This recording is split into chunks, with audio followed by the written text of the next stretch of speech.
Mesdames et messieurs, bonsoir à tous. Je suis ravi de vous retrouver pour ce dernier épisode de la série du devoir de tout dire et du droit de savoir avec Jean-Pierre Coq.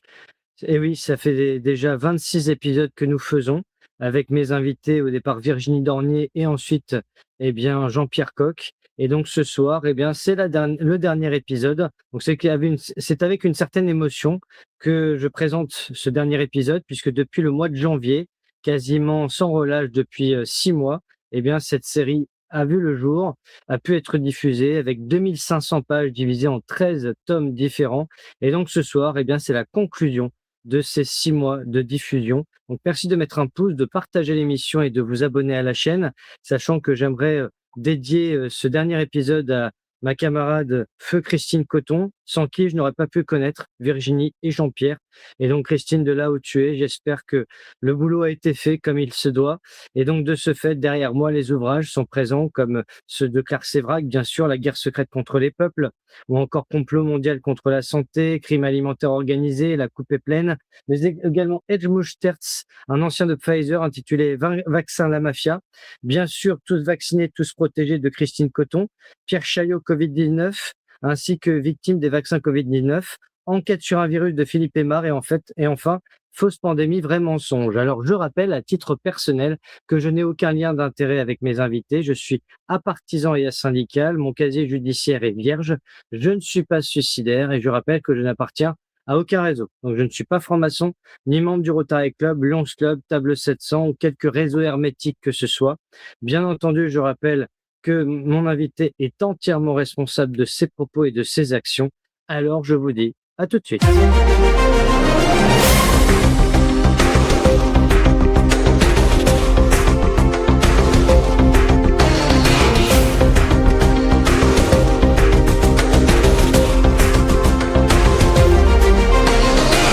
On relaye, on informe, on éveille.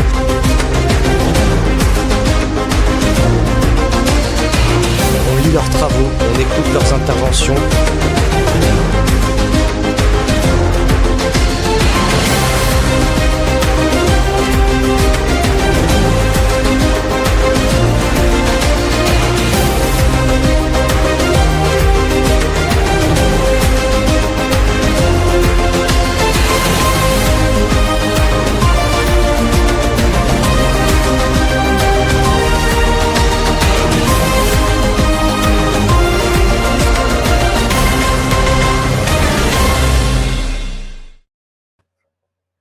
Bonsoir Jean-Pierre. Bonsoir Nicolas et bonsoir à toutes et à tous. Merci d'être présent pour ce dernier épisode déjà de la série du devoir de tout dire et du droit de savoir.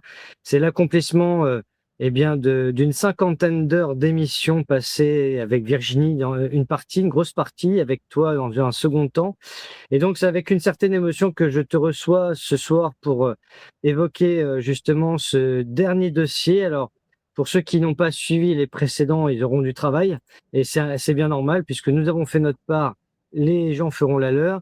Donc je rappelle qu'au départ, il y a ce dossier de 2500 pages, le devoir de tout dire et le droit de savoir, avec un préambule que d'ailleurs j'ai fait en lecture audio d'une durée de 45 minutes. Donc j'invite les auditeurs à l'écouter s'ils ont la flemme de lire.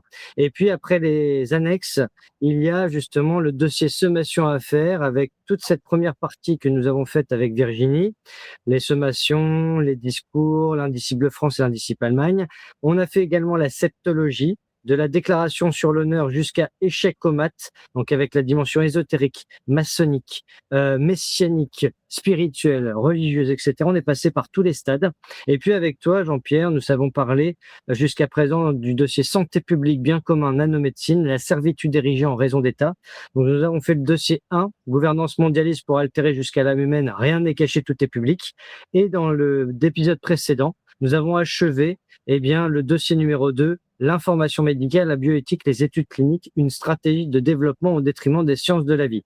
Et donc, en ce seul et dernier épisode, nous allons faire l'intégralité de manière plus synthétique du dossier numéro 3, la santé publique, un dogme sanitaire et une aliénation de l'individu, inclut le premier travail d'alerte dit dossier 0 sur l'exercice illégal de l'information médicale par les fonctionnaires de l'éducation nationale, septembre 2021. Je t'en prie. Bien, effectivement, encore merci à toi et merci à tous ceux qui auront pris le temps de suivre tes émissions, et puis peut-être au fur et à mesure un peu les nôtres. C'est vrai qu'on arrive à l'épisode 26, ce qui montre aussi l'amplitude des travaux de recherche qu'on a réalisés avec Virginie Dornicock, mon épouse, et moi-même. C'est vrai que ça nous a pris plus d'un an, même si on avait déjà commencé avant, on avait des archives, il y a des réflexions, il y avait des écrits. Et pendant cette grande année, on a travaillé 7 jours sur 7, on a regardé entre 15 et 18 heures par jour. On a lu des milliers de pages. Et c'est vrai que tout est sourcé et documenté. C'est pour ça, même pour ce dernier épisode, je rappelle que nos travaux de recherche sont sous protection des lois du lancement d'alerte, notamment la loi Sapin 2, donc la loi numéro 2016-1691 du 2 décembre 2016. Donc c'est cette loi Sapin 2 française qui met le cadre et le processus du lancement d'alerte légal, puisque c'est une loi.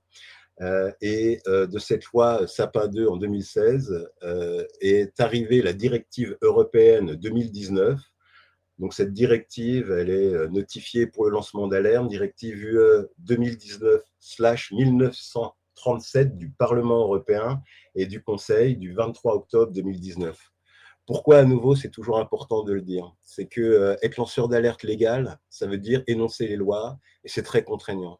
Mais il y a un processus à travers le défenseur des droits, on en a beaucoup discuté, que chacun pourra, là où il en est, dans ses entreprises, publiques, privées, prendre connaissance d'un processus et de pouvoir être protégé à partir du moment où les éléments sont faits de bonne foi. L'anonymat est garanti. Nous, on nous a conseillé de lever le nôtre lorsqu'on a partagé nos travaux de recherche aux gendarmes et aux militaires pour notre sécurité, compte tenu du contenu, de leur contenu et de la gravité importante touchant l'intérêt général qui a été mis en avant. Donc c'est vrai que nous avons donc dans ce cadre-là augmenté notre protection qui était garantie en levant notre anonymat sur les conseils effectivement des forces de l'ordre, on va dire ça comme ça, des gendarmes et des militaires. Alors juste pour revenir, et je te laisserai lire là, tu sais, il y a toujours un petit intitulé en dessous, donc je sais que tu Oui. l'avais gardé. Le devoir de tout dire et le droit de savoir, en fait, on pourrait l'intituler, dire c'est le 14e dossier. En fait, on a fait 13 dossiers. La sommation à faire qui a été présentée par Virginie est le 13e et c'est celle qui porte exclusivement sur le Covid-19 et qui démontre que les produits contre le Covid, vaccins, produits finis, en fait, sont des SBDU enregistrés dans un registre européen de services et biens à double usage, c'est-à-dire civils et militaires. Et donc, effectivement, ce sont des armes et ça a été rentré globalement en 2021 suite à toute une succession qu'a exprimé et présenté Virginie. Donc ça, c'est très important parce qu'aujourd'hui, beaucoup, si ce n'est tout le monde, ne peut ignorer et entendre qu'on parle de militarisation, qu'on parle d'armes, qu'on parle d'armes biopharmaceutiques, bio-nanotechnologiques, on est sur des ARN messagers, en France, en Europe, à l'étranger.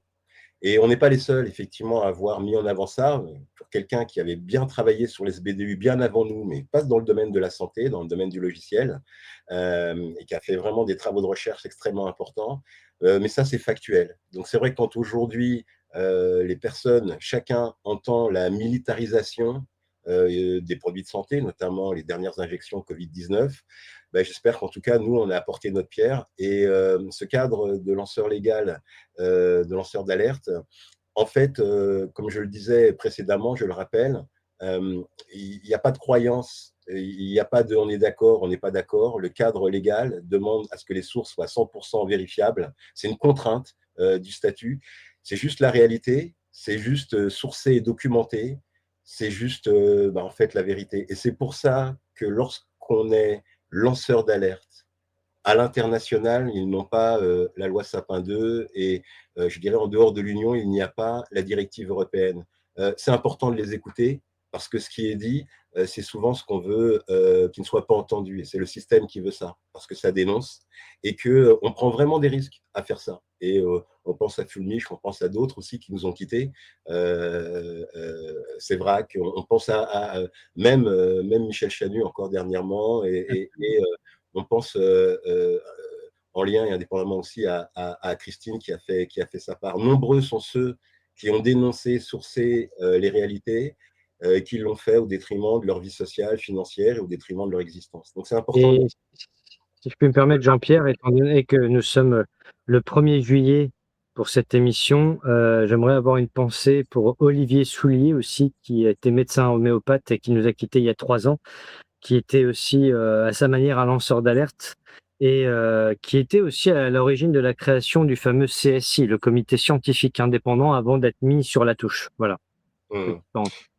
Donc, cette petite digression, et je m'en excuse en termes de rappel, est importante pour revenir au devoir de tout dire, au droit de savoir. Le devoir de tout dire et le droit de savoir, ce 14e dossier, en fait, est une vingtaine de pages.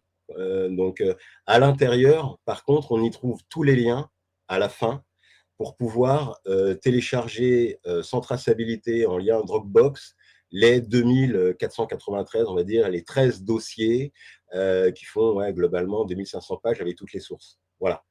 Donc, c'était juste ce rappel-là que je voulais énoncer. Et puis, je vais te laisser peut-être juste pour Ouais, cette clôture pour du dossier introniser 3, le petit, voilà, la à la santé fin. publique, un dogme sanitaire et une aliénation de l'individu. Le terme aliénation est puissant et très important.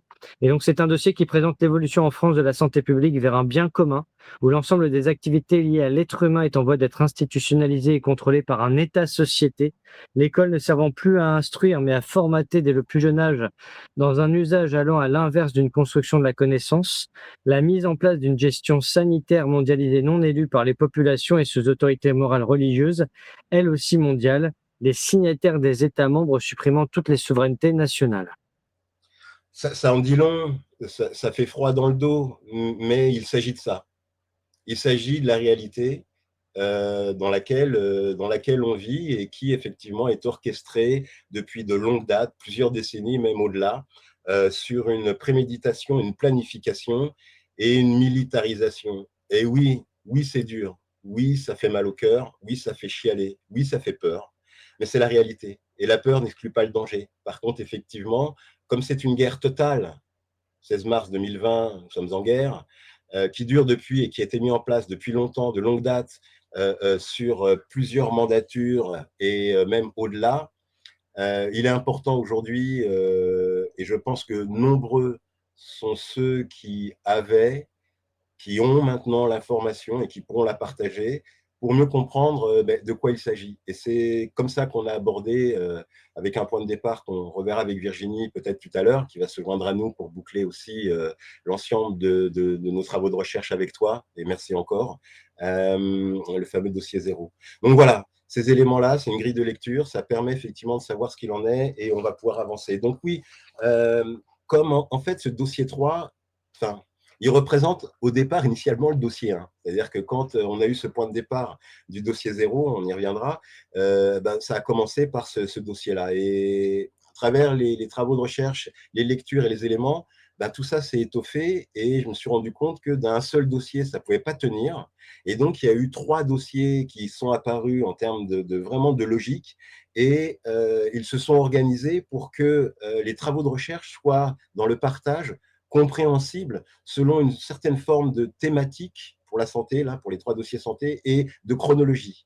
Et donc, en fait, c'est le premier, mais c'est terminé le troisième. Donc, c'est pour ça qu'on va y retrouver déjà des éléments dans ce dossier qui ont été évoqués dans tes émissions, qui ont été évoqués par Virginie, qui ont été évoqués à travers tous les milliers de posts qu'elle a fait sur VK, à travers aussi d'autres lives sur lesquels on est intervenu. Donc, c'est pour ça que la présentation va être un peu différente et que ça permet plus facilement à la fois de faire des rappels et des focus. Alors, quand on regarde effectivement la santé, ce dossier-là, un dôme sanitaire, l'aliénation de l'individu, au départ, l'état de santé est transformé en état de santé publique et il y a les définitions de la santé. Alors, sans rentrer vraiment encore dans ces éléments-là, on parle beaucoup, et c'est essentiel, de la définition de l'OMS, puisque en 46, dans son préambule, l'OMS, la constitution de l'OMS de 46, dans son préambule, disait que la santé est un état complet de bien-être physique, mental, social et économique. Et donc, et ne consiste pas seulement en une absence de maladie ou d'infirmité. Donc déjà là, ça dit les choses. On n'est pas dans une histoire de maladie simplement. Il y a vraiment quelque chose de beaucoup plus complet, certains diraient d'holistique, et on parle de physique, on parle de mental, donc il y a du psychologique, il y a de l'émotionnel, et on parle du social. Le social, dedans, il y a du travail, il y a de l'articulation aussi économique, il y a aussi du rapport à l'autre, des échanges. Et effectivement, la santé, c'est tout ça. Et il est intéressant de pouvoir le coupler aux besoins fondamentaux. Parce que dans les besoins fondamentaux, il y a un monsieur qui s'appelle Manfred MacNiff, Manfred Max Niff, Max M-A-X-N-2-E-L, voilà, qui est un économiste chilien qui, dans les années 90, en fait, a fait une classification des besoins fondamentaux.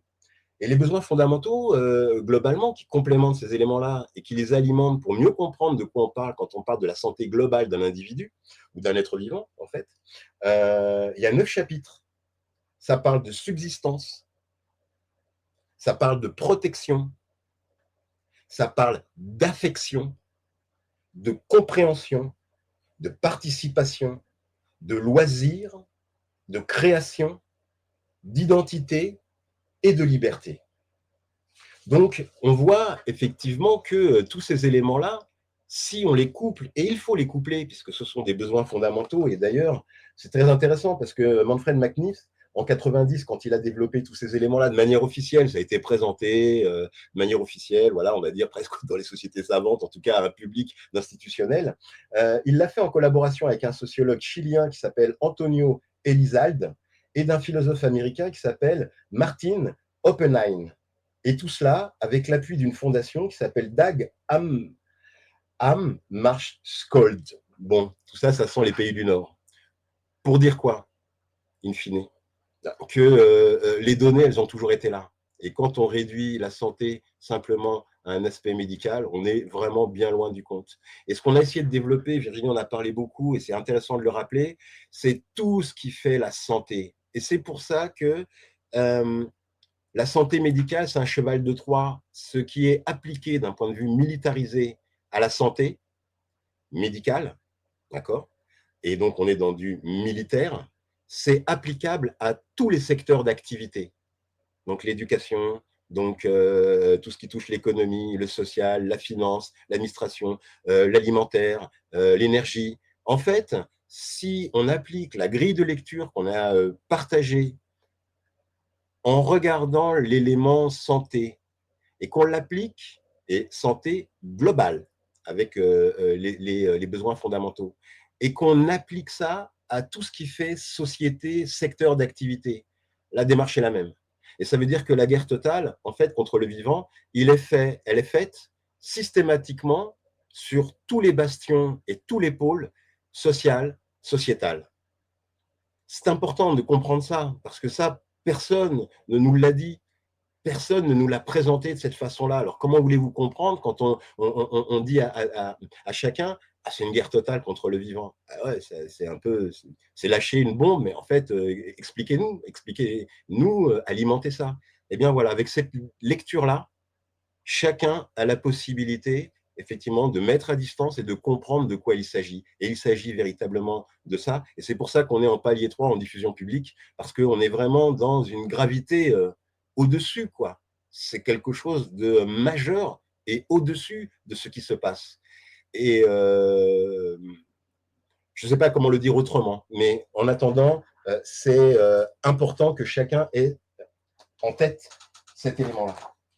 Donc, eh bien, quand on avance, on a vu la santé et on parle de la santé publique. Alors, la santé publique, il y a eu vraiment beaucoup de choses qui ont été faites sur la santé publique parce que, comme pour la santé, en règle générale, eh bien, il y a plusieurs définitions qui varient selon le sens du discours pour la santé publique et selon l'enseignement que les auteurs qui en parlent, qui font le discours, souhaitent apporter ou éventuellement en fonction de la focale qu'on prend, c'est-à-dire vraiment ce qu'on veut pointer.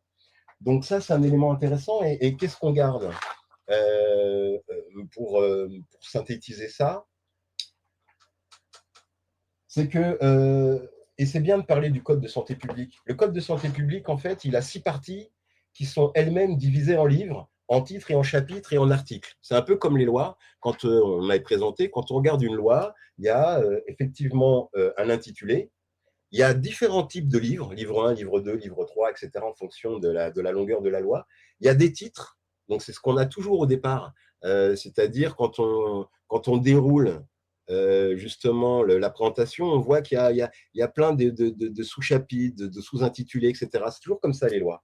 Donc il y a un titre majeur, de quoi ça parle, avec un numéro d'enregistrement, etc., et des chapitres et des articles. Donc, c'est comme ça que c'est divisé. Et en ce qui concerne, notamment, et là, je parle du code de santé publique, parce qu'on a vu que ce qui se passait touchait l'intégralité des codes. Donc, quand on parle de santé publique, il faut regarder le code de santé publique.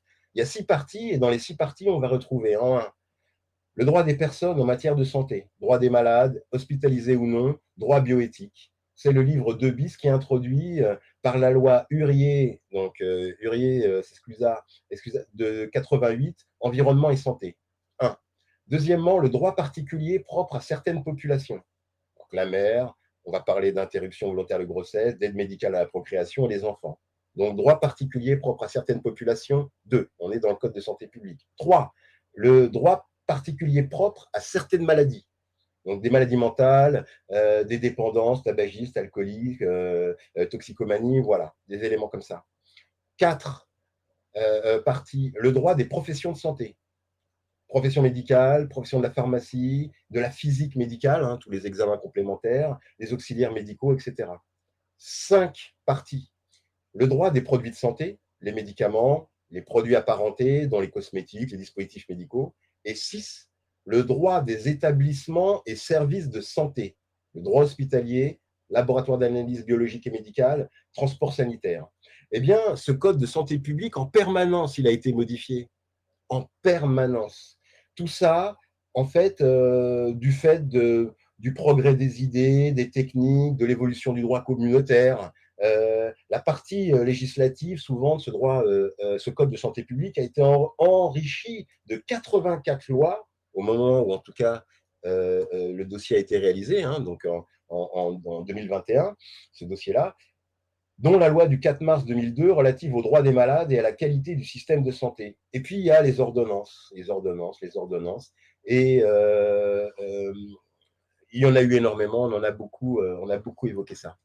Donc, c'est intéressant de rappeler que quand on parle de santé, quand on parle de santé publique, eh bien, il faut parler de code de santé publique. Eh bien, tout ça n'est pas aussi, je dirais, réduit à la santé en termes de maladies ou d'infections pathologiques. Donc voilà, ça, c'est des éléments qui sont importants. Alors, l'éthique détournée au profit d'une santé publique mondialisée et dogmatique, le terme, il est quand même assez clair. En ce qui concerne les avis du CCNE, du Comité consultatif national d'éthique, dont le président a été bien longtemps Jean-François Delfraissy, lors de la dernière émission, on a parlé de l'éthique, de la bioéthique. Donc, je ne vais pas revenir dessus. Et j'ai regardé beaucoup d'avis du CCNE. Et ce comité consultatif national, en français, d'éthique, et donc qui touche aussi à la bioéthique, moi, ce que j'ai retrouvé, il y en a beaucoup. Le 130, le numéro d'avis 130 est intéressant. Le 134 est intéressant. Le 136, donc on avait vu 130, 136, mais le 134 est intéressant. Et là, le 137. Je laisserai chacun rentrer à l'intérieur pour pouvoir le lire, pour ne pas alourdir, en fait, les éléments. Mais cette prise de connaissance est essentielle parce que dans ce chapitre 2, là, il y a un petit 3 qui s'appelle l'avis numéro 137 du CCNE. Et les 2 points, c'est marqué « Citoyens, prenez garde ». Alors, si vous regardez ce sommaire, prenez garde, mais allez y voir. Et vous verrez effectivement ce qui est dit, parfois fait vraiment froid dans le dos. Il y a 4 parties, ça a été découpé, donc cet avis, je l'ai découpé en 4 parties, cet avis numéro 137 du CCNE. Il y a un résumé, on va parler de bien commun. Et alors, ça va vous parler parce que bien commun, ça va parler à tous. Vous ne posséderez rien, même plus vous-même. Ouais, il y a une résonance avec ce qu'on a déjà entendu Oui, au Forum très économique heureux. mondial. Mais le bien commun, c'est très différent en fait de l'intérêt général. Et puis, il y a tout un historique par rapport à ça. Euh, on pourrait le résumer, je vais le mettre entre guillemets, parce qu'il peut y avoir des détracteurs, mais c'est pas gênant qu'ils aillent y regarder. Pas de bras, pas de chocolat. Tu fais partie de la bande, tu as droit. Si tu fais pas partie de la bande, en fait, tu n'as pas droit d'aller au puits, même si tu as soif. C'est un peu ça l'idée du bien commun. Donc, à chaque fois qu'on entend bien commun, et donc là, vous pourrez, dans ce chapitre 2, ce dossier 3, sur la partie petit b, la partie 2, vous pourrez voir globalement l'historique, d'où ça vient, quelles sont les interactions, et vous ferez votre idée, puisque on entend de plus en plus écrire et parler de bien commun. Attention, le bien commun, ce n'est pas l'intérêt général. Et moins on parle d'intérêt général, plus on parle de bien commun, moins ça sent bon en fait. Donc ça aussi, dans la grille de lecture, sont des éléments qui sont importants. Et puis, il y a vraiment voilà, des commentaires de résumé que j'ai fait, je ne vais pas rentrer dans le détail, en partie 4 de cet avis numéro 137 du CCNE, donc 2 points citoyens, prenez garde, il y a l'usage utilitaire de la personne, entre guillemets. Donc, je renvoie le premier épisode qu'on a fait ensemble avec les définitions sur le côté personne et d'être sûr de savoir de quoi on parle, parce que dans les textes, bien souvent, on ne parle pas d'un être humain, on ne parle pas d'un individu, on parle d'une personne morale ou d'autre chose. Ou personne, c'est personne. Mon nom est personne, hein, pour ceux qui aiment les cinéphiles, qui aiment les films de western. Usage utilitaire de la personne et le danger du bien commun pour l'individu. Donc, globalement, sur ces parties-là, chacun pourra prendre connaissance de ce qui est écrit, de ce qui est dit, des sources, de ce qu'il est important de comprendre dès qu'on entend ces mots-là. Et si on ne regarde pas précisément de quoi il s'agit, eh bien, comme on l'a vu à l'épisode d'avant, on est dans une dialectique, une rhétorique, c'est-à-dire un discours, la volonté de convaincre. Et bien souvent, ça parle sur des postulats, c'est-à-dire des choses qu'on ne démontre pas, voire des axiomes qu'on ne peut pas démontrer. Donc, il est très, très important, et on l'avait vu souvent, de regarder de quoi il parle, de quoi ça parle, d'être sûr que dans un mot ou une structure syntaxique, euh, on a on parle bien du même sujet, parce qu'en fonction des contextes, un mot n'a pas nécessairement la même définition ou n'est pas pris de la même façon. Et dans les textes de loi, les décrets, les ordonnances, les arrêtés, c'est exactement de ça dont il s'agit. Hein. Et c'est pour ça que aujourd'hui, on prend du recul, on met ça à distance, et cette grille de lecture aide véritablement à mieux saisir de quoi il s'agit. Donc voilà, alors c'est vrai que tout ça, ce bien commun a été constitutionnalisé pour une société française, donc on voit bien que la France, ce petit pays et ce grand pays, a un rôle clé. On l'a dit souvent, c'est l'alpha et l'oméga, ça démarre en France, ça peut se terminer en France. Il est évident que tout le monde regarde la France, il est évident que personne ne comprend ce qui se passe en France. Quand je dis personne ne comprend ce qui se passe en France, personne ne comprend les Français. Donc c'est important effectivement de se dire, on n'est pas ces moujons, on n'est pas ces moutons, on n'est pas ça. Il y a une intelligence, il y a toujours une créativité, il y a une invention, il y a une histoire, il y a vraiment quelque chose d'extrêmement important et porteur au niveau de la France, ne serait-ce que même la confluence géographique qui a permis un brassage. Et puis voilà, la France, c'est un patrimoine, c'est quelque chose. Tout ça a été consommé, détruit, aliéné, et c'est pour ça que tous ces titres sont importants quand on parle d'un dogme sanitaire et une aliénation de l'individu, puisque là, ce sont des dossiers santé, mais si on les couple avec les autres dossiers qui ont été faits, que ce soit la sommation à faire pour la militarisation de l'injection, ou que ce soit pour la septologie qui donne une approche vraiment multidisciplinaire, très pertinente, qu'on ne veut pas que les gens sachent, donc en prennent connaissance, se rend bien compte que l'aliénation, c'est un mot qui est fort, et la définition a été donnée dans les dossiers. Donc tout ça, c'est pas pour notre bien, tout ça, c'est pas pour notre bien-être. Certains l'ont compris, certains le comprennent, et j'espère que de plus en plus d'autres le comprendront, et je n'ai aucun doute. Après, voilà, celui ou celle qui se met la tête dans le sable ou qui pense qu'effectivement tout va bien en France, dans le monde et tout fonctionne bien, voilà, on arrête de prêcher dans le désert en fait. Si on veut bouger les lignes, c'est à chacun individuellement et après collectivement de pouvoir le faire. Donc voilà, et bien sûr, à travers les GIE, les GIP, les groupes d'intérêt économique ou d'intérêt public, on a vu qu'il y avait ces partenariats public-privé, et donc l'intérêt public, l'intérêt commun, le bien public, les entreprises qui sont liées là-dedans, puisque dans ce partenariat public-privé, eh bien, les objectifs des entreprises privées ne sont pas nécessairement les objectifs de l'intérêt général qu'on escompte, dont l'intention était effectivement le bien-être global solidaire, c'est l'idée initiale même de la sécurité sociale, pouvoir s'occuper de chacun, y compris de l'indigent, en France. Et tout le monde nous l'a envié, tout ça a été détruit. Donc, vous pourrez véritablement identifier et voir en quoi aujourd'hui, mais où sont les services publics? Même la Poste a été privatisée. On a, enfin, voilà, quand on prend une autoroute, on se dit, enfin, aujourd'hui, ça devient, voilà, il y a énormément d'exemples qui démontrent qu'effectivement, tous les bijoux de famille ont été vendus. Et c'est pour ça que l'idée, et on va arriver d'une République française président, c'est-à-dire la République française est un consortium. Donc, on est vraiment sur Vincent Auriol, c'est-à-dire le putsch administratif. On est passé d'une nation à une structure d'entreprise et qui se fait, et on est en page 82. Voilà, tu es en train de faire dérouler ça. Alors, illégal en France, d'autres ont bien sûr voilà, travaillé sur ces éléments-là, c'est-à-dire la République française présidence, toutes les structures qui ont été mises en termes d'entreprise.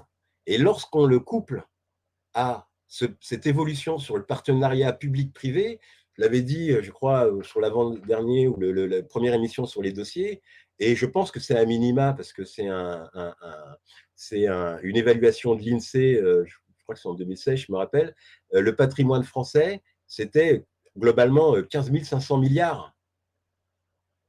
À mon sens, c'est plus que ça, mais ça, si c'est déjà évalué à 15 500 milliards, si vous voulez vendre les bijoux de famille en public, public pur, ça ne peut pas se faire en fait. Ça ne peut pas se faire. Donc on est obligé de le coupler. Et on est obligé, bien sûr, de ne plus produire la monnaie, de faire de la dette et de justifier après un illogisme pour pouvoir nous déposséder des richesses que nous créons en permanence. Et c'est pour ça que l'adversaire est un adversaire parasite qui se nourrit de son hôte et prédateur qui le consomme, le détruit à la fin et qui après essaime, c'est-à-dire qu'il va ailleurs. Voilà. Et c'est l'idée de la mérule. Donc, qu'est-ce qu'on voit? On voit que, bien sûr, la République française est un consortium. Alors, moi, j'avais aucune notion au départ vraiment de ces éléments-là. Et donc, on a commencé à regarder, j'ai commencé à regarder, à creuser. Et vous retrouverez effectivement, alors, je crois que dedans, j'avais mis les Pokémon, identifiez-les tous ou capturez-les tous. Enfin, j'avais mis quelque chose de cet ordre-là. C'est terrible, hein. C'est terrible parce qu'il y a des dates, enfin, quand on fait des recherches, on voit les sirènes, les sirettes, tout ça est vraiment officiel. Et quand on nous dit que nos institutionnels, nos politiques, ce qu'ont fait l'ENA et tout ça, ils ne savent pas ça, ce n'est pas possible en fait. Il est impossible de ne pas savoir ça. On n'est pas au courant. Non, on n'en a jamais parlé. C'est impossible.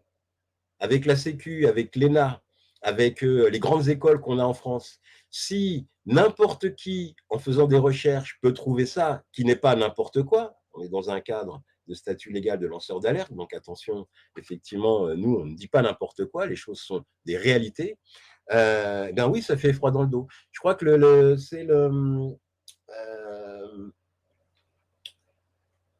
il y a eu le premier, c'est la Cour des comptes. La Cour des comptes, avant 1914, a été créée en 1907, mis en entreprise, avec un numéro de sirène et sirette. Vous le retrouverez dedans. Donc, quand on fait la guerre, à un moment donné, enfin bon, je ne vais pas rentrer dans le détail, mais les éléments sont toujours datés par rapport à ça. Et puis, donc 1907, la Cour des comptes.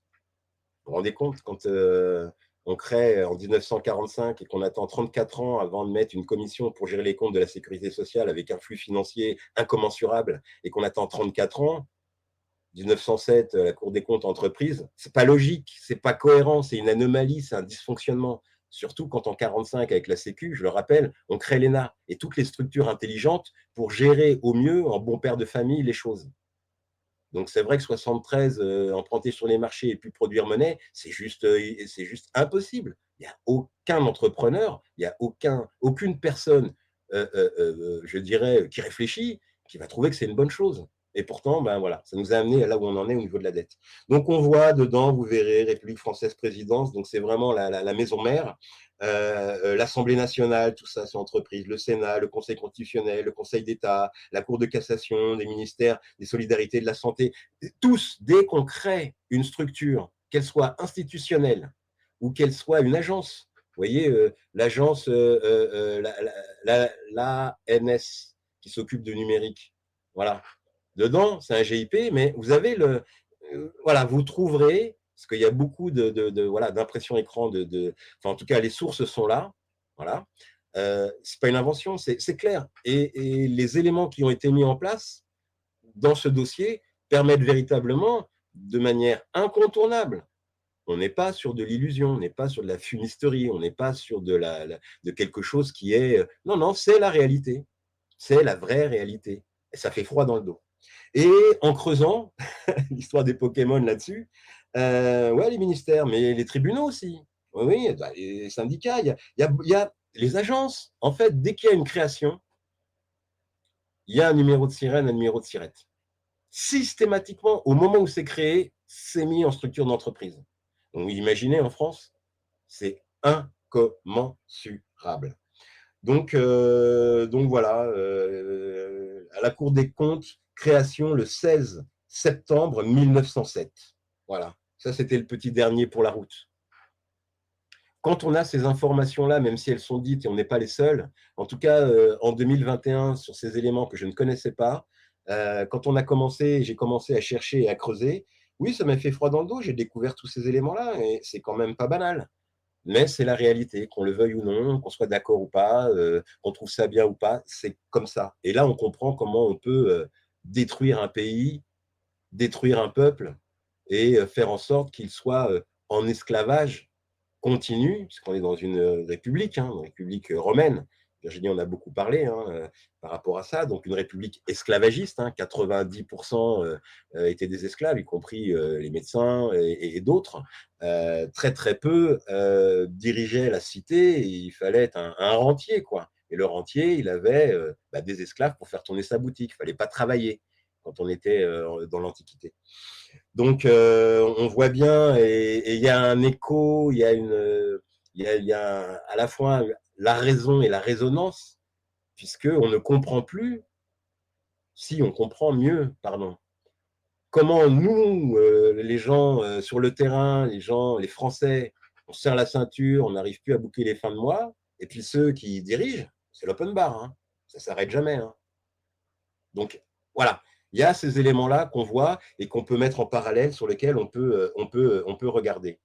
Donc, dans l'idée, il y a ces éléments-là. Et en tirant encore le fil, notamment au niveau du CCNE, il y a des organisations qui ont attiré l'attention. Parce que quand on regarde les avis du CCNE, il faut voir qui intervient. C'est comme pour l'OPESC. Quand il y a des auditions, il faut regarder qui intervient. Et en faisant ces recherches sur qui intervient, à quoi, qui sont ces gens, quel poste ils occupent, quelle est la structure dans laquelle ils sont, à quoi servent ces structures, quelle est sa fonction, on comprend mieux les choses, mais ça demande du temps, et on a fait, en tout cas nous, notre part de travail dans cette logique qui était la nôtre. Eh bien, et je ne rentrerai pas dans le détail, vous verrez, c'est en page 119, il y a l'Institut de recherche pour le développement, l'IRD, allez y voir. Allez y voir, vous y trouverez d'ailleurs des liens avec l'audition de l'OPESC sur lequel est basée aussi donc la sommation à faire. Il y a vraiment des gens qui interviennent et qui font partie de l'IRD.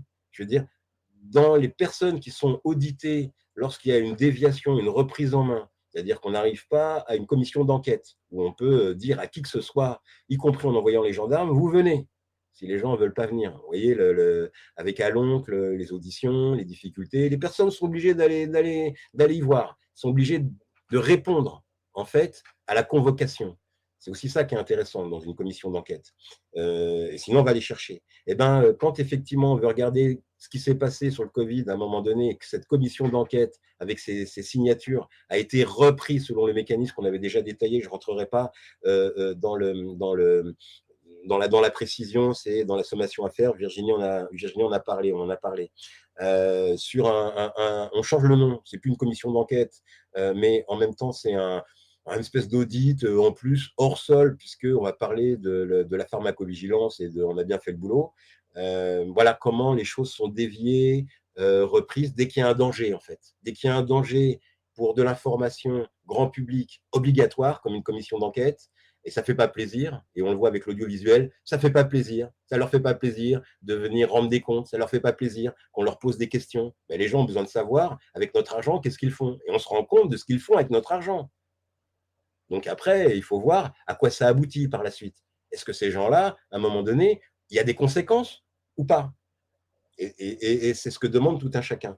Et bien là, on va voir effectivement que quand il y a des auditions, par exemple du CCNE, il y a donc des personnes qui interviennent, qui travaillent dans des structures, il faut regarder. Donc c'est l'IRD. On va y retrouver, j'en avais parlé lors de la dernière émission, l'avant-dernière, donc Santé mondiale 2030.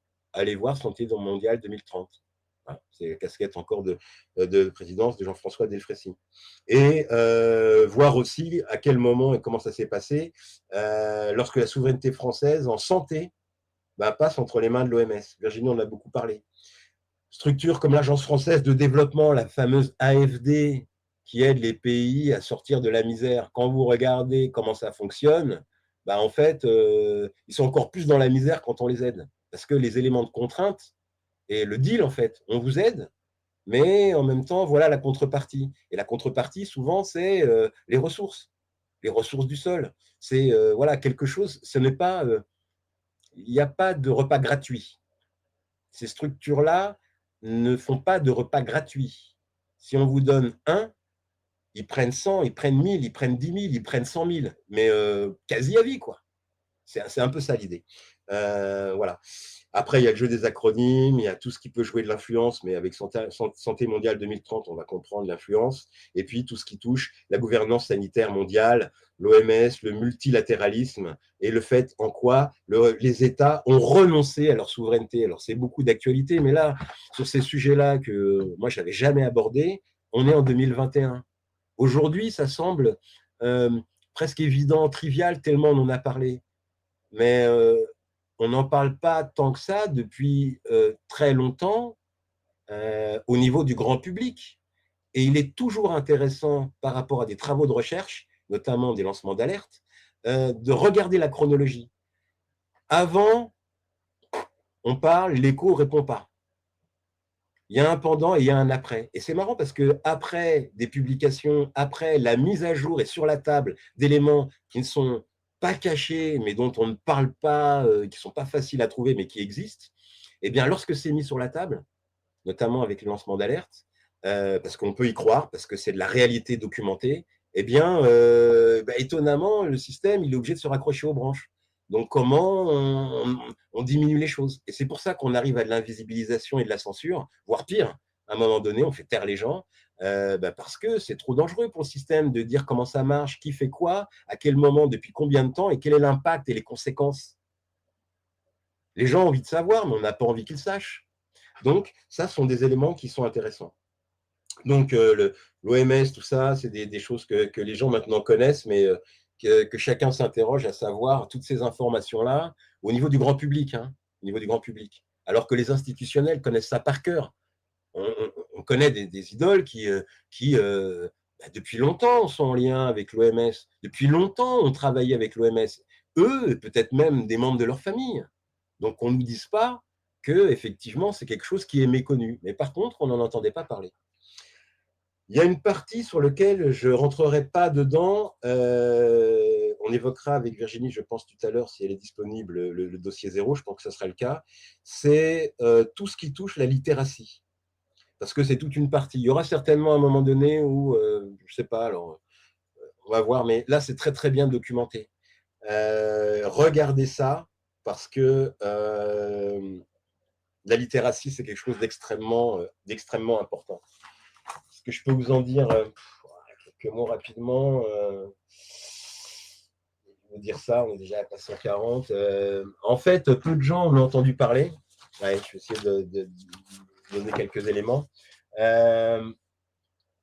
Et en fait, ils savent encore moins ce qu'est la littératie. En fait, ça englobe tout et surtout en quoi ça s'applique et quelles sont les finalités lorsqu'une gouvernance, notamment française mondialiste, met ça en place.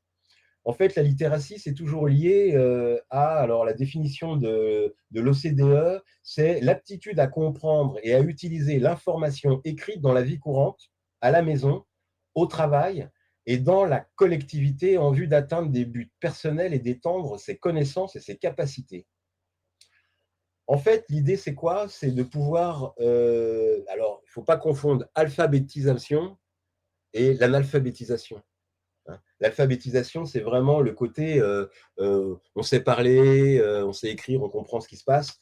L'inverse, la privation, c'est lorsqu'on est analphabète, aprivatif. Donc en fait, au départ, cet élément-là de la littératie, c'est littératie en anglais, Literacy. Et donc, ça désigne effectivement un certain nombre de choses. Donc, c'est très, très, très anglo-saxon. Et on se rend compte qu'au départ, c'était destiné, en fait, donc c'est outre-Atlantique, notamment aux États-Unis, à des bibliothécaires. Donc, tout ce qui touche le fait de pouvoir comprendre l'information, la trouver, la comprendre, l'utiliser dans la vie courante, que ça soit la lire, l'écrire, la restituer. Tous ces éléments-là qui sont en lien avec effectivement ce qu'on appelle donc la littératie, puisque l'OCDE, c'est l'Organisation de coopération et de développement économique, c'est fondé en 1961, c'est pour stimuler le progrès économique et le commerce mondial. Eh bien, tous ces éléments-là, c'est pour être compétent dans l'usage de l'information, ce qui veut dire qu'on sait reconnaître quand émerge un besoin d'information, on est capable effectivement de trouver l'information adéquate, de l'évaluer et de l'exploiter. Mais ça, c'est valable pour des bibliothécaires. Vous cherchez un livre, voilà, toi qui fais de la littérature, qui écrit un écrivain, quand il va effectivement regarder dans une bibliothèque, chercher, etc., il a besoin de ces compétences-là. C'est essentiel d'avoir ces compétences en termes de compréhension, de recherche au niveau de l'information. Et en fait, à un moment donné, cet élément-là, donc on parle bien de la littératie, a convergé vers une translittératie. La translittératie, c'est une notion qu'on peut comprendre comme étant la capacité de lire, d'écrire et d'interagir grâce à une variété de plateformes, d'outils et de moyens de communication. L'écriture, la télévision, les radios, les réseaux sociaux. Et donc, on est passé de quelque chose qui est lié à des spécialistes, c'est-à-dire des bibliothécaires, voilà, à une compétence informationnelle. Donc, ça, hop, c'est passé dans les années 70. Et c'est vrai que dedans, cette compétence informationnelle liée aux bibliothécaires, c'est cohérent. Mais lié à un travail effectivement de recherche scientifique, voilà, c'est cohérent. Mais ça s'est couplé à un moment donné à l'association des bibliothèques spécialisées en chimie. Donc on quitte. Pourquoi on met ça en avant? On met ça en avant parce que on n'est plus simplement voilà, sur de la littérature simple. On est aussi, et là il y a eu un glissement, on parle, et je répète, hein, aux États-Unis, on est aux États-Unis, cette capacité à comprendre, à rechercher, à utiliser l'information pour les bibliothécaires, pour la recherche scientifique, donc ça avance. On est sur de la littérature, on arrive sur des bibliothèques scientifiques, des recherches scientifiques, et on arrive à un moment donné à des bibliothèques spécialisées en chimie. Vous voyez le glissement? C'est plus la langue française, on fait des poèmes, des sonnets, on écrit des choses comme ça, des textes, on fait des essais, etc. On n'est plus simplement sur ça. Il y a un glissement qui arrive sur la notion de scientifique. Donc là, on est sur autre chose. Et ça glisse aussi sur après le côté chimie. Donc, on est encore sur autre chose. Et c'est ce glissement-là qui, à un moment donné, d'une compétence informationnelle inhérente à un travail spécifique d'un bibliothécaire, eh bien, la littératie, qui désignant la notion d'alphabétisation, d'alphabétisme, a été développée et est devenue un instrument conceptuel pour lutter contre l'analphabétisation, l'analphabétisme, en englobant, en phagocytant et en appliquant et en s'appliquant à tous les domaines de l'information dans le sens le plus large. Je vais rester, l'idée c'est vraiment aller y voir par rapport à ça. Pourquoi? Parce que ce glissement, il est instrumentaliste, c'est de l'instrumentalisation, et il a abouti, à un moment donné, quand on quitte la littérature pure, qu'on arrive vers des choses qui sont scientifiques, qu'on arrive vers quelque chose qui est de la chimie, et qu'on passe d'un lire, écrire, restituer, retrouver l'information à une compétence informationnelle, alors qu'en fait, quand on va à l'école, la compétence, on les développe sur la base, hein, c'est-à-dire lire, écrire, compter, et puis après, on développe au fur et à mesure de ses études, mais de manière individuelle, voire dans des groupes, la capacité à trouver l'information avec les différentes techniques et aussi à pouvoir la comprendre.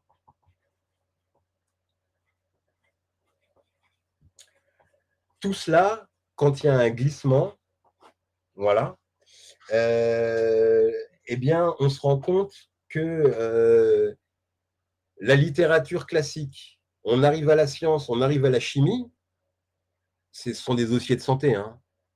Je vous le recouple avec la pharmacopée, les principes actifs naturels, la synthèse des principes actifs, la biopharmaceutique et la nanobiopharmaceutique.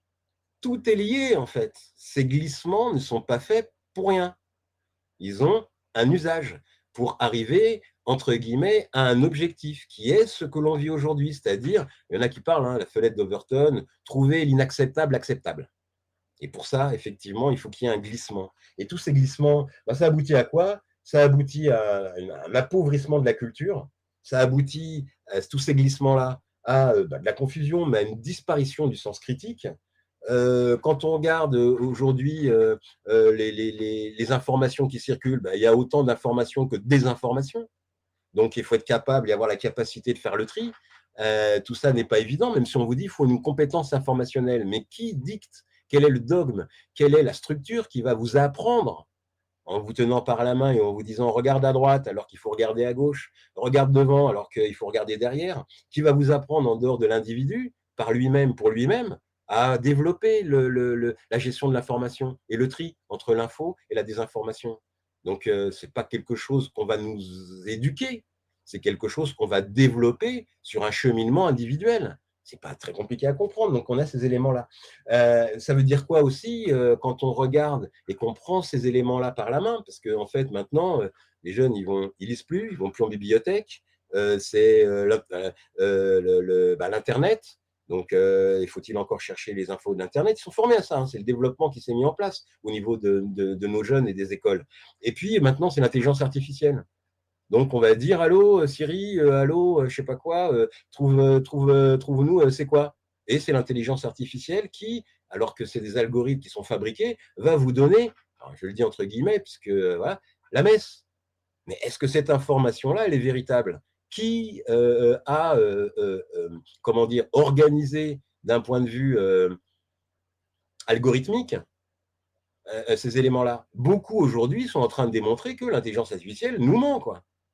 Et qu'il faut être capable de l'utiliser pour savoir ce qu'il en est, véritablement. Donc, vous imaginez une intelligence artificielle qui ne donne que de l'information parcellaire parce qu'elle est segmentée et qui nous ment. Vous voyez, on est loin de tout ça. Donc, effectivement, c'est un appauvrissement de la connaissance, alors qu'il faut lire, il faut revenir au livre, et qu'on nous a spoliés au fur et à mesure. Et les jeunes, c'est pire, à la libre construction de sa propre opinion.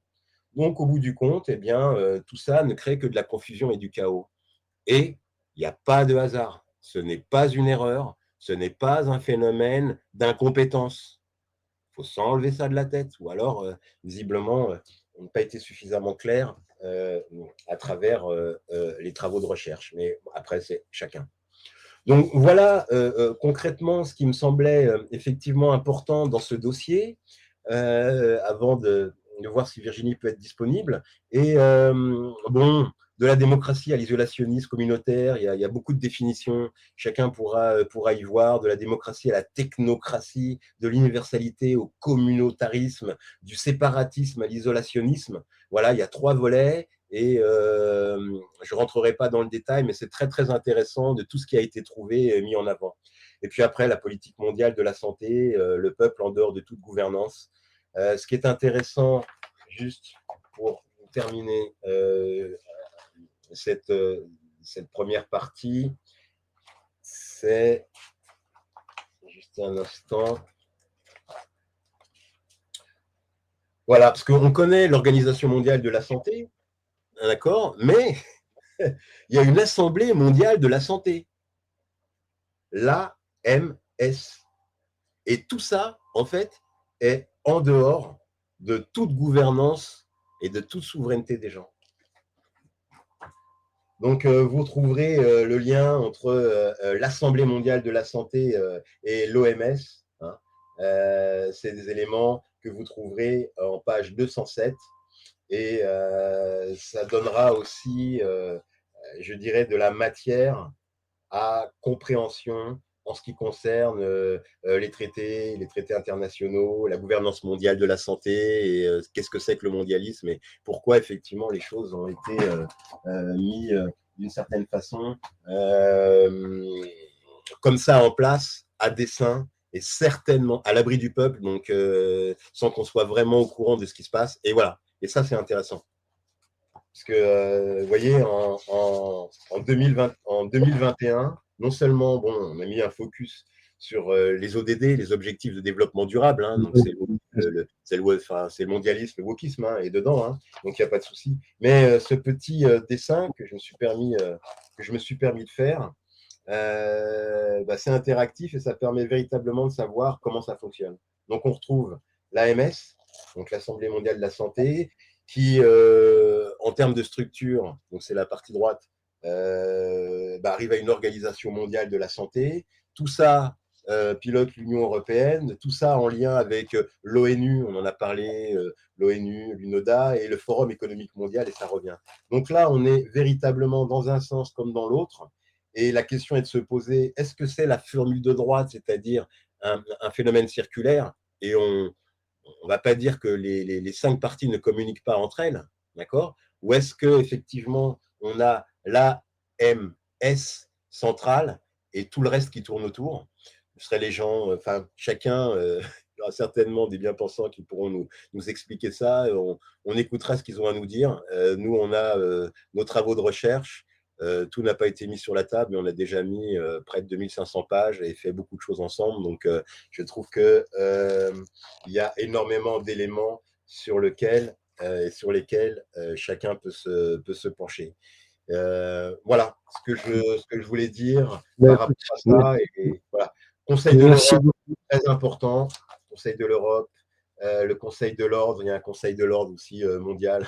Il y a un Conseil européen. Enfin, il y a énormément de choses que chacun pourra, sur ce dossier 3, qui fait 217 pages, trouver. Et je ne rentrerai pas dans le détail, mais si un jour vous arrivez à la 217e, lisez-le à haute voix, vous verrez comment ça vibre. Je propose effectivement peut-être qu'on revienne juste pour terminer cette émission en 2026. Avec Virginie, puisque en fait, ce qui n'a pas été abordé, mais qu'on souhaiterait terminer là-dessus, c'était le point d'origine, entre guillemets, qui était le dossier 0. Bonsoir Nicolas. Bonsoir Virginie. Alors, de combien de temps disposons-nous? On va dire 30 minutes. Oh, bah dis donc, c'est royal. Oui. Alors, effectivement, on va aborder le sujet de l'exercice illégal de notre ancien métier, qui n'est pas un métier de commercial dans l'industrie pharmaceutique. Les seuls commerciaux dans l'industrie pharmaceutique, ce sont les délégués pharmaceutiques. Les visiteurs médicaux ne viennent pas avec des bons de commande auprès des prescripteurs. Ça, il s'agirait de bien connaître les différents métiers terrain en lien avec les médicaments. Ça, je l'ai évoqué dans l'émission chez Gélico, Histoire Révélation, il y a à peu près 2 ans, sur l'émission dédiée au complexe militaro-industriel. Alors, on va résumer. L'exercice illégal de notre métier, ça touche les enfants, spécifiquement. Ça met en porte-à-faux le corps enseignant. C'est de l'ordre du pénal. Donc, l'exercice illégal d'un métier réglementé par un code de santé publique, c'est ça. Donc, c'est le dossier 0 qui a maintenant 5 ans. Donc, on arrive à la fin d'année scolaire 2026 et à ce jour, il y a encore des enseignants qui font de la promotion et de l'information médicale dans le cadre même qui est celui de nos collègues encore en exercice, ce qui est totalement illégal. Il y a un volet qu'on n'a pas abordé ou qui n'a pas été suffisamment entendu, c'est le volet réglementaire.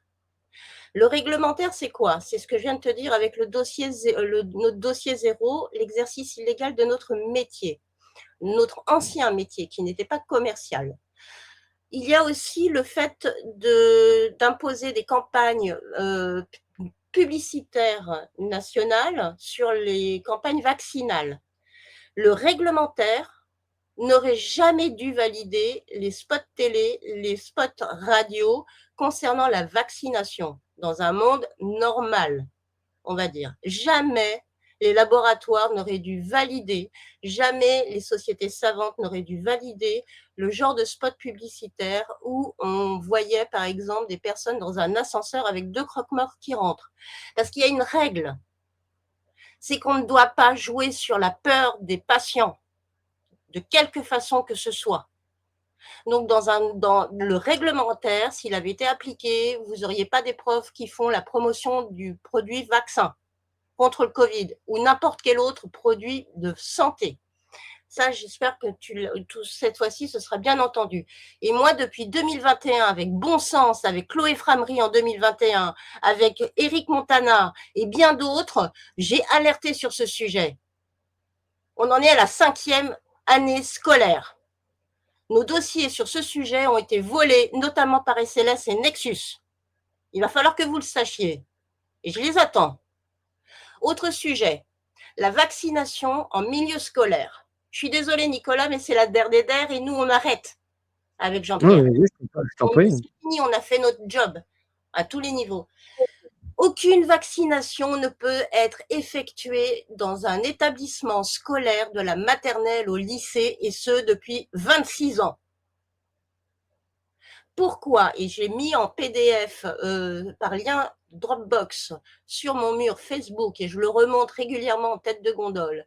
Il y a un document de 29 ou 40 pages, je ne sais plus le nombre de pages. C'est un protocole spécifique, c'est un bulletin officiel qui date du 6 janvier 2000, qui concerne tous les établissements scolaires et qui définit le pas à pas, l'autorisé, l'exclu dans la prise en charge des enfants par les infirmiers scolaires, que ce soit les médicaments autorisés, le matériel médical, ce qui peut et ce qui ne peut pas être fait, ce qui doit et ce qui ne doit pas être fait. Les vaccins sont exclus de ce protocole de soins, que toutes les académies ont à disposition sous format de PDF, mais qui disparaît au fil de l'eau. C'est pour ça que nous l'avons scanné et mis à disposition de tous. Donc, je répète, depuis 26 ans, aucun vaccin ne peut être pratiqué sur vos enfants de la maternelle au lycée, quelle que soit la valence. Donc, que ce soit pour le papillomavirus ou quoi que ce soit. Ça aussi, ça fait partie des choses qu'on nous a empêché de vous donner comme information. Et c'est du réglementaire. On pourrait continuer comme ça, Nicolas, encore une fois. Est-ce que là, maintenant que les éléments de Biolab aux États-Unis sur l'Ukraine, ça commence à sortir, le volet militaro-industriel, qu'on n'est pas De toute façon, on m'a toujours dit que c'est pas en France que les choses que bougeraient, ça viendrait toujours d'ailleurs. Apparemment, il faut attendre que les États-Unis sortent des dossiers extraordinaires pour qu'on commence à bouger en France. C'est la tragédie de notre époque, ça. Alors, je le répète, Nicolas, ils sont en France l'un des acteurs majeurs de ce complexe militaro-industriel. Alors, on va clarifier les choses. Un jour, si vous voulez vous amuser, vous comparerez la sommation à faire avec un gros dossier qui est sorti aux États-Unis il y a 2 ans, au moment où j'ai fait l'émission spécifique complexe militaro-industriel. Et vous verrez qu'il y a beaucoup de points de convergence. Nos dossiers, on n'a pas attendu que les Français se bougent leurs fesses. On les a envoyés un peu partout. Donc oui, effectivement, le Covid, ça fait partie d'une amorce, si tu veux, militaire. Et ça, il va falloir que tout le monde se départisse du volet médico-pharmaceutique. Donc moi, ma conclusion, c'est déjà merci à toi, Nicolas, de nous avoir permis de nous retrouver une fois par semaine pour préparer ces émissions. Nous, de notre côté, on a fait le job. On aurait dû arrêter bien avant et être bien mieux entourés. Bien mieux entourés. D'accord? On ne l'a pas été. Maintenant, à celles et ceux qui regarderont cette émission, cet ultime épisode, prenez la mesure de ce que nous énonçons depuis 5 ans, 6 ans. Nous n'avons jamais modifié notre communication, que ce soit Jean-Pierre ou moi. On a toujours évoqué le complexe militaro-industriel. On a mis carte sur table. Ça fait 4 ans que la sommation à faire existe et qu'on a démontré que c'était des armes. D'accord? Le SARS-CoV-2, c'est l'équivalent d'une allumette. Les vaccins, c'est un Zippo. Tu vois la différence? Peu importe que ce soit un virus, une bactérie, c'est un agent pathogène manufacturé, c'est une bioarme. Donc maintenant, vous allez passer l'été le plus chaud qu'il puisse y avoir, compte tenu de tout l'environnement. J'espère que vous intégrerez que les enseignants, les ambassadeurs qui viennent dans les établissements scolaires n'ont pas le droit d'exercer l'information et la promotion de produits de santé. J'espère que vous intégrerez pour vos enfants qu'aucun vaccin ne peut être pratiqué en milieu scolaire de la maternelle au lycée. Et j'espère que vous aurez le courage que vous avez eu en ne vous vaccinant pas et en n'écoutant pas la propagande des institutionnels. J'espère que d'ici à la rentrée 2026, vous saurez enfin faire la part des choses entre ceux qui vous ont maintenu dans l'ignorance, qui se présentent comme étant de la dissidence et résistants et qui n'ont fait que tenir le même discours que l'OMS, en se présentant comme des opposants. Il est temps pour vous de vous dissocier, d'être déloyaux vis-à-vis de certains. Et je crois que j'en ai terminé. Je te remercie, Nicolas. Je suis un peu remontée, mais c'est parce que là, il fait chaud. Donc, c'est bon. Ce qui est important pour cette dernière émission, c'est que effectivement, on ne peut pas mettre de côté tous ceux qui, comme nous, il y en a plein, il y en a beaucoup, s'engagent et ont prêché longtemps dans le désert. Aujourd'hui, qu'on le veuille ou non, les choses sont sur la table. Aujourd'hui, qu'on le veuille ou non, ceux qui ont invisibilisé et censuré n'ont pas d'autre choix que de s'y coller, de parler enfin du complexe militaro-industriel, alors qu'ils auraient dû le faire depuis longtemps, puisque dès 2021, beaucoup, et Virginie l'a déjà dit, on a une liste de personnes qui auraient dû, qui auraient pu s'impliquer, qui auraient pu relayer, qui auraient pu véritablement faire les choses, que ça soit individuellement et collectivement, parce qu'ils ont ils ont un auditoire, parce qu'ils ont une tribune. Mais aujourd'hui, en fait, ils n'ont pas le choix, que de prendre le train en marche, parce que maintenant, c'est sur la table. Et donc, si tout ce qu'on a pu faire, nous comme d'autres, mais on va rester sur nos dossiers, ça permet simplement, objectivement, d'identifier la triche, le mensonge, d'identifier au-delà de ce qu'il en est, la responsabilité, voire la culpabilité de certains qui savaient depuis de longues dates. Effectivement, ce qui s'en vient, ils n'ont pas vraiment le choix. Ils prennent le train en marche et ils sortent, non pas les parachutes, mais les parapluies. Ça ne suffira pas. Alors, juste une dernière chose, Nicolas, et c'est extrêmement important. Euh, je vous encourage, je vous demande d'aller voir l'émission spécifique complexe militaro-industriel que j'ai faite chez Gélico, Histoire Révélation. J'avais préparé une présentation en façon PowerPoint. Il faut comprendre une chose, à partir du moment où on nous a directement, mais frontalement déclaré la guerre non conventionnelle, le 16 mars 2020, que Jean-Pierre a bien développé ce qu'était la santé, d'accord? La guerre non conventionnelle, les crimes sexuels font partie de l'arsenal de guerre non conventionnelle, que ce soit des enfants ou des seniors. D'accord? Alors là, je vais revenir sur un point important que j'avais évoqué avec Mathieu quand il nous avait ouvert sa tribune il y a 3 ans maintenant, et que j'avais longuement échangé avec des avocats fort connus de la dissidence, on va dire.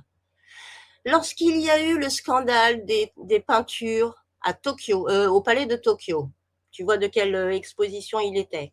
Nous Bien étions sûr, déjà, que nous Macron a étions, validé. voilà, nous étions déjà en guerre non conventionnelle puisque sanitaire. On est d'accord. Le Conseil d'État a maintenu et justifié l'exposition en expliquant que la peintre, avec des grosses guillemets, dénonçait des actes de guerre. Mais ce genre d'actes de guerre, que ce soit en Ukraine, sur des bébés, sur des adultes, sur des seniors ou des enfants, c'est transposable à l'international. Sauf qu'en France, nous sommes en guerre non conventionnelle. Ça veut dire que depuis lors, chaque crime sexuel, chaque agression sexuelle, puisque nous sommes en guerre non conventionnelle, vous pourriez attaquer les agresseurs sur des actes de guerre non conventionnels, des crimes et des atteintes sexuelles dans le cadre d'une guerre non conventionnelle. C'est comme pour les vaccins. Et ça, je l'ai expliqué chez Mathieu, heureusement qu'il était là pour nous accueillir. Et ça, j'ai échangé avec des avocats. Là aussi, il y a des traces écrites. Bref, tous ces éléments-là sont maintenant, et encore merci à toutes et à tous ceux qui prennent connaissance. C'est pas facile hein, pour l'avoir vécu. Nous, en tant que rédacteurs, en tant que voilà, ceux qui avons fait ces travaux de recherche, c'est dur, hein, c'est très dur parce que c'est très dur. Et pour complémenter aussi, aujourd'hui, on pense que, en tout cas, je pense que aussi ceux qui, dans leur chair et dans leurs proches, malheureusement, ont cédé à cette tentation négative, ils comprennent avant, le pendant et l'après. De quoi tu parles? Et je parle des injections. Ah, c'est bien précisé. Et aujourd'hui, nombreux sont ceux qui, malheureusement, a posteriori, ont compris que ce n'était pas une bonne chose, ont compris que c'était délétère, mortifère et négatif, et qui aujourd'hui, alors qu'avant, ils ont fait confiance, aujourd'hui, ils sont capables, avec de très grandes difficultés, de pouvoir en parler. Ce sont nos meilleurs avocats. Donc, tout le monde doit regarder dans le même sens. Il ne s'agit pas de se dire j'ai pas fait l'injection, j'ai tout compris. Aujourd'hui, ceux qui ont compris pour l'avoir vécu, c'est ceux qui le vivent dans leur chair et autour d'eux, dans leur famille et dans leurs proches. Et moi, voilà, je tenais à souligner ça parce que on a, ces derniers temps, ou en tout cas, même l'année dernière, plus vu des gens qui « Ah, j'ai tout compris parce que je ne me suis pas fait injecter ». Et ben, moi, j'ai plus vu des gens qui ont compris, malheureusement, parce qu'ils avaient fait confiance et ils se rendent compte qu'ils n'auraient pas dû. Donc, voilà, il ne faut pas diviser pour régner, ça c'est la problématique, enfin, c'est l'objectif du système pour faire en sorte qu'on ne comprenne pas, pour faire en sorte que l'information ne circule pas, pour faire en sorte que chaque individu, là où il en est, puisse avoir des actions adaptées en rapport avec ce au quoi il est confronté. Et malheureusement, plus c'est dur, plus ça devient clair d'avoir des actions adaptées qui aujourd'hui sont justifiées, justifiables, sourcées et documentées. Et nous, on a beaucoup travaillé sur la France et on pense à cette France malade en décrépitude. Mais c'est pas terminé. Hein, quand on arrive, quand on touche le fond, ben, on peut que remonter. On ne peut s'en sortir qu'à partir du moment où les vrais éléments et la véritable énoncé est posé. Donc, il faut réellement se déprogrammer du médico-pharmaceutique pour ce qui est du Covid, pour tout ce qui est wokisme, etc. Ce sont des tactiques de guerre. Non conventionnelles. Et une fois qu'on a assimilé ça avec toute l'horreur, toutes les horreurs que ça génère et que ça signifie, là, chacun peut commencer à réfléchir comment s'organiser par soi-même, pour soi-même, déjà dans son cercle.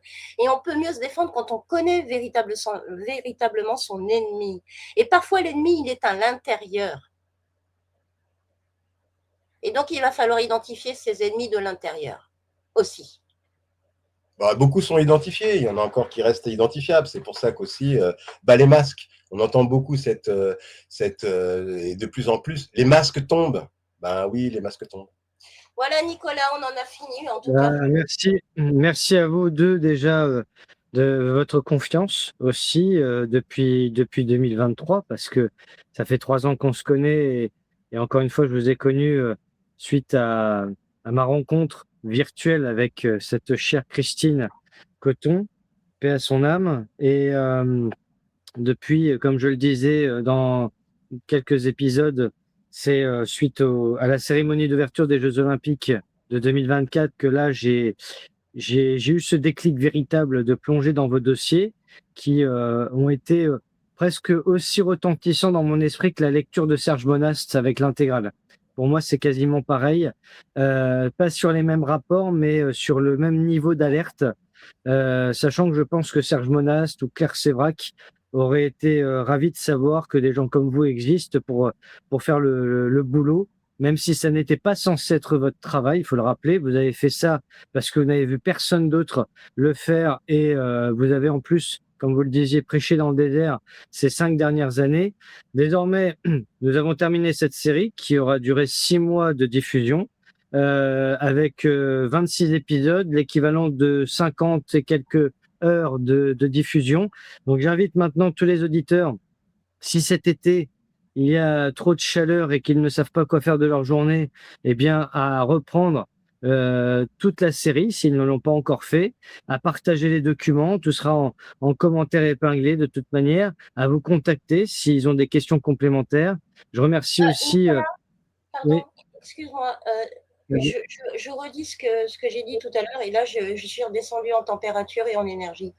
Nous arrêtons. On a fait notre job. On aurait dû arrêter il y a 3 ans.